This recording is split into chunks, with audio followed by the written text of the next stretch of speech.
Hello there everyone, my name is Amy, this is the Opinionated Woman, and welcome to Crafty Reads, the series where I craft something and we talk about the last 5 books that I've read. At the moment I'm working on something quite exciting, even though it doesn't look very exciting from here, it just looks like 2 granny squares. But this is a commission that I got from a mutual of mine on TikTok, so I don't think she watches these, but Danny, if you see this, thank you very much appreciate the support.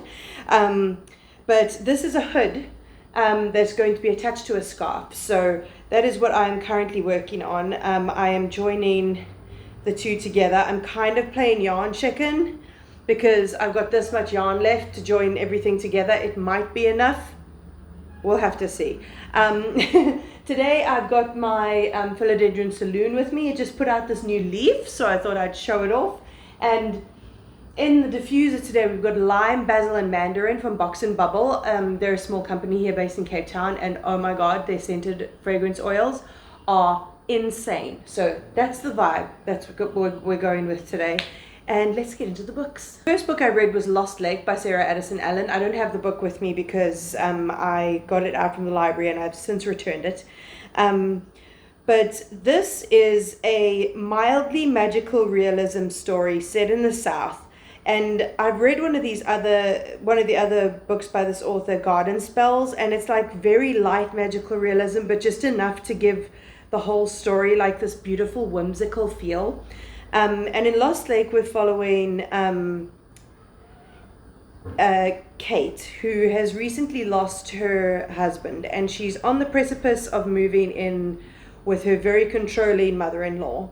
With her daughter Devon. Her mother-in-law is like such a pain in the ass. She's like a proper like real estate lady who like she tries to kill Devon's spirits. Like Devon is the kind of child who dresses in cowboy boots and a tutu and fairy wings, you know, that kind of thing, and she's trying to get her to wear neutrals because it'll look better in like with her work aesthetic.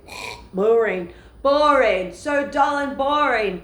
So Kate is on the precipice of doing this when she finds a postcard from her Aunt Evie, who runs a place, like an accommodation place called Lost Lake down in North Carolina. And Kate spent one summer at Lost Lake and absolutely had the best time of her life. And had to leave very abruptly, and her mother had like quite a contentious relationship with her Aunt Evie, and she sees this and then goes, you know what, I need to get out of here, because she's been kind of in a funk for the whole year, like since losing her husband, and like has felt very disconnected from her child, and she's like, we need to get away, we need to be by ourselves, we need to go connect with other family. So that's what they do, they up and go. And in North Carolina, Evie is getting ready to sell Lost Lake because it hasn't been very profitable as of late. She does have a couple of really quirky regulars that we get to know later that come all the time, but it's become a little bit like run down. She's quite an older woman. She has a companion with her whose name completely falls out of my head right now. She's mute, and she's been with her for a very, very long time. And she wants to stay, but Evie is sort of feeling this pressure that she has to leave, even though you get the impression that she doesn't really want to. So Kate and Devon arrive and start helping out. They start to get to know the people in the small town that Lost Lake is placed in, and Devon meets the alligator, and everyone says there are no alligators in Lost Lake. And Devon is like, there is an alligator, he's spoken to me and he's told me secrets, and there are a couple of different things that happen where Devon would not be able to know that thing unless an entity had told her, and it's this crocodile that keeps, alligator that keeps on coming to speak to her. It's a South African and me saying crocodile. And Kate meets one of the boys that she spent her summer with, and starts to create relationships with the really quirky like group of regulars that used to come to Lost Lake all the time, and we see the town really come together around Evie and show her how important she is to the whole group, like to the entire community. And it's just beautifully done. It's well communicated. It's got really lyrical writing. You get a really beautiful sense of place with Lost Lake. Like, I felt like I was there. It's just, I think Sarah Addison Allen's writing is absolutely wonderful, and I know the library has a bunch more of her books, so I'm just going to keep going back to the library and dosing myself in the magical realism goodness of Sarah Addison Allen. And she also perfectly, oh dear, I've done a bit of a remorse here. There we go. She just ties up the whole story so perfectly, and I really appreciated how she handled it. And yeah, like I said, definitely going to be reading from her in the future. On this whole side, I'm so speedy, yarn chicken. The next book I read, I will not be speaking about because it is part of the St. Martin's Press boycott. They're being boycotted for a number of reasons to do with the genocide in Palestine right now. If you need to see any links, any way you can help, in every single one of my videos, I have a Funds for Palestine link tree linked in my bio. Linked in the description if you want to find out. But as part of the St. Martin's Press boycott, we are still reading these titles, but we're not reviewing them and giving them publicity. So I will not be speaking about the next book. So let's move on to A Patchwork Planet by Anne Tyler. Now, Anne Tyler's books I've started picking up at the thrift store on a regular basis because she's really good at doing a really lovely character study. Like, she doesn't do majorly like plot influenced stories. Her stories are about people and about their interpersonal relationships with other people, and her characters are usually quite quirky. And our main character in this, Barnaby, is no different, even though the characters I've read from her in the past have been women. He's the first man that I've read from. So Barnaby is he didn't do very well in school, which his parents never let him forget. He is just about to turn 30, and he has a daughter that lives in Philadelphia. He lives in Baltimore, and he goes to visit her every Sunday. He lives in a basement of a family home, and yeah, I think his family wished that he'd made more of his life than he did. But he works for a company called Rent, which is basically a company where if you can't do a task yourself, you hire this company to do it. So like old ladies will hire them to put up their Christmas tree, or to do a deep clean of their house, clear out their attic or something like that. So or take them to the shops to do their groceries, like things like that. So he's very much helping the community. And he's on a train one day and he sees this woman who is doing a good deed and taking someone's passport from Baltimore to Philadelphia to give to this man's daughter. And he's kind of enamored by her, and he thinks maybe she might be his angel, because in their family, the men are visited by angels that give them messages, like at a poignant part in their life. But so he sort of finagles a way to meet this woman, and they end up becoming like romantically related, and he starts to work for her aunt. And it basically looks at his relationship with her, his little bit about his past, his relationship with his brother, his very tempestuous relationship with his parents, him trying to be a decent father, trying to pay off debts that his parents seem to think that he owes them, things like that. And he's a really, he's not a perfect character. He's not an angel in any means. He's not the greatest father, but he really is like trying his best and doing his best to make his way in the world and to feel like he matters, which is kind of a feeling that his own family don't really give him. And yeah, like I said, Anne Tyler's works, oh, this piece of yarn is getting in my way. Anne Tyler's works are very much character studies and looking at different relationships, and this is exactly what I came to expect from an Anne Tyler. For some reason, I think it's the way that the books look Like they look more like kind of intense, harder to get into books. But this one is actually, it was really fast for me to read. I got into the swing of things absolutely no problem, and it was a really pleasant read. Then I read A Terrible Kindness by Jo Browning Wroe. This is firmly on my list of best books of the year. Thank you again, Mom. You keep recommending me winners. I put off reading this book because my mom introduced it to me by saying, oh, it's about a guy that goes to a natural disaster in Aberfan in Wales, which is a real natural disaster that actually happened. And he goes to help embalm children who have died in a mudslide that has happened by one of the coal mines. And I was like, Mom, the fuck? Like, why are you giving me a book about a man embalming children? That's intense. Like, holy hell. But oh my word, it was so worth it. It was so, absolutely so worth it. I thought most of the story was going to be around him embalming these children, but it's very much right at the beginning of the story. He's just qualified as an embalmer to go into the family business, and they get a call that they need volunteer embalmers to help all of these children because the landslide, like the mudslide, completely covered the school and most of the children didn't make it.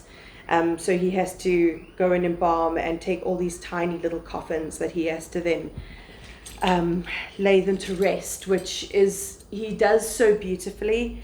But this causes him a lot of trauma, as you can expect. Hang on a second.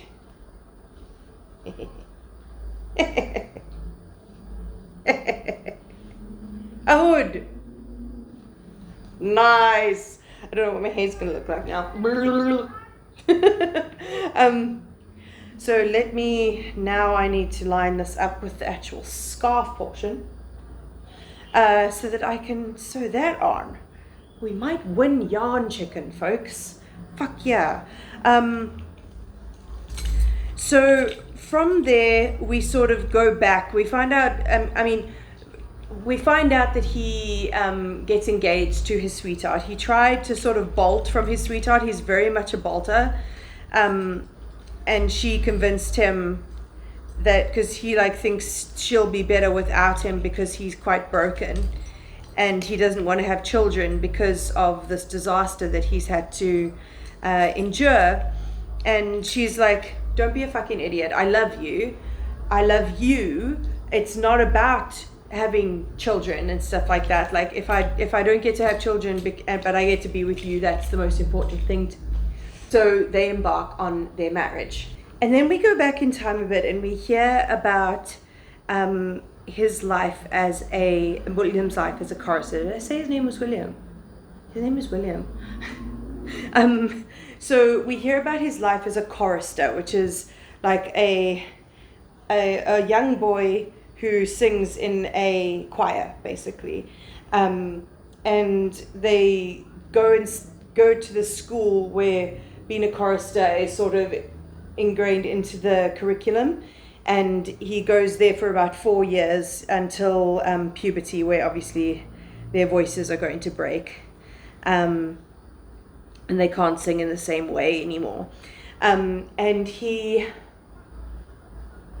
quickly becomes friends with this little ragamuffin called Martin, and he is very intent on at some point being able to sing the solo to this really beautiful piece of music that he has a big connection with because of his father. Because the thing is, his father was an embalmer and his mother was very determined that her son was never going to be in the family business. She was like, he can sing, he should use his voice to do something in singing. She didn't want him to be part of the family business, especially when his father passed away, and the business was left to his brother, his dad's brother, and his dad's brother's partner, because they're gay. And she kind of didn't really want William to to be involved in that side of the family or to be close with them or anything like that. But unfortunately, while he is at the school, something happens during his big solo that we don't know what happened. We just know something happened, and that destroyed his relationship with his mother, and he ended up living with his uncles and becoming part of the family business, which is exactly what his mother didn't want. But we only find out much later in the story what actually happened and how he came to be in these circumstances. Where's my crochet hook? Oh, I put it away. So I've attached the hood on there, so I'm just going to crochet it on. I prefer to crochet on than to sew on, because like most crocheters, we don't like to sew, and I just find this is quite firm, and this is going to a customer, so I want this to be as hardy as possible. So yeah, because of this event that happened in his childhood, William doesn't like to listen to choral music at all. He doesn't want to have children because of what happened in Aberfan, and his wife becomes a nurse, a psychiatric nurse, and she obviously quite quickly comes to realize that her husband has some really intense traumas that he's really not working through, and it's holding him back in life. And the more she tries to help him figure out these issues, the more he wants to bolt and run away from them. And I just think it's a really beautiful look at what trauma can do to the body, what trauma can do to your relationships if you just try run away from it and you don't face it and you don't do the work to deconstruct the ideas that have come about because of this trauma, and about the way to mend relationships after traumatic things have happened. And I just think it's really artfully executed, and her writing is beautiful, and you get really invested in all of these characters. It did make me cry. I was sitting here reading the last little part, absolutely blubbering. I wasn't blubbering when he was embalming the children, but I was blubbering at a different part later on that's just got me right in the feels. And it was absolutely wonderful. This book I would recommend to everyone, but just go into it knowing that it is quite sad, but I promise you it's worth it. And then finally, I read an absolute fucking dud, and that's The Favour by Nicci French. I have read a thriller from Nicci French before, because Jen Campbell, whose recommendations I love when it comes to literary fiction and contemporaries, and she keeps talking about Nicci French because she absolutely loves Nicci French. And I was like, you know what, let me just give it a try. I've got them on Everand. I can listen to them without having to pay for it, like to pay extra for it or anything like that. So I need to like give her another go, because I always like to find another fun thriller author to read from. But as I can tell from this, Nicci French and me are not meant to be. Ah, a rhyme. Nicci French and me are not meant to be. Nicci French and me are not meant to be. I'm stimming today. Can you tell? Can you tell?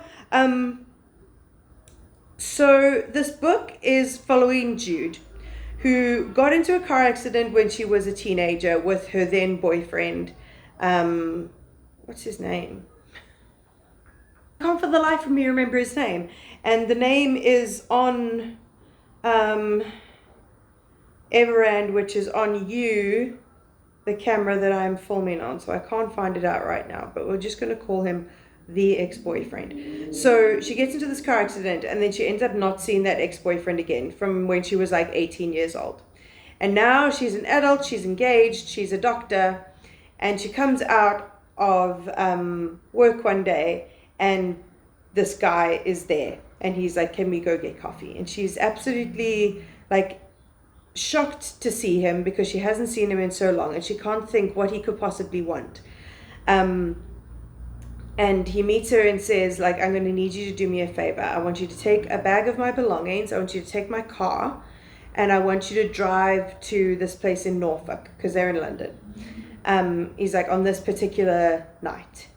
And he's like, just go up there, get dinner and everything like that. And use my credit card to get petrol while you're on the way. And then I will meet you up there. And she automatically says yes. And I'm like, this is so clearly something really dodgy, especially since he's given her his wallet with his credit card in and a bag with his cell phone in, which would ping at a certain spot and show him being at a location that he was not at. So it's very obvious that she should say no to this, because this is a random man that she fucking doesn't know. She dated him for a tiny period when she was a teenager, and she's a doctor. She's supposed to be fucking smart. But no, this dumb bitch says, oh yeah, sure, no problem. Huh? Why? So that really bugged me. We sort of get an explanation as to why she was so immediate at saying yes, but at the same time, like, fucking grow up. That is not a reason to, like, make yourself part of something that is very clearly about to become a crime. And while she's at this place in Norfolk, his phone rings, she answers it, and it's the police, and it turns out that he has been murdered. He has been murdered while in London.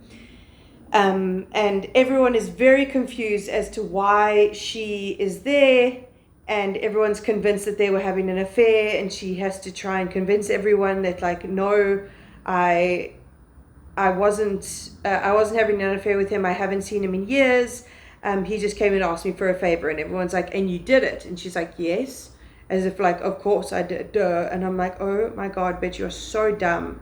You're so freaking dumb. So her sort of life implodes from there, and then carries on a series of events that just frustrates me to my very damn core. Like, she just keeps on doing the same thing over and over again, and it gets really frustrating. Like, instead of letting the police get along with their investigation, first of all, while they're in Norfolk, she's digging through his bag because he still hasn't gotten hold of her, and a necklace falls out. And instead of, like a normal person, putting this person's necklace back in their bag, she puts it on. And it becomes like a really key part of the story, but it's from doing an action that's so fucking stupid and nonsensical. And even she says, like, oh yeah, I wasn't thinking, I just did it. I'm sorry, you need to have a better explanation for a very important plot point than I just decided to, I wasn't thinking.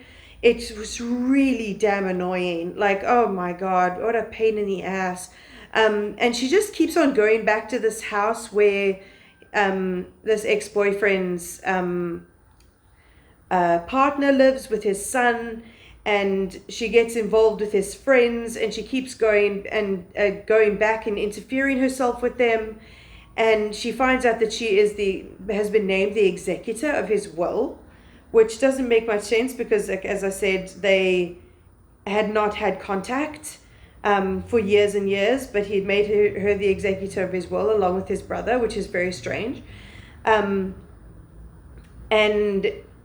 she just keeps on getting involved. Like, there's so many times where she could have gotten out, and when the policewoman is like, you really need to let this go, you need to not be involved in this, and you need to stop calling me with your random thoughts and opinions.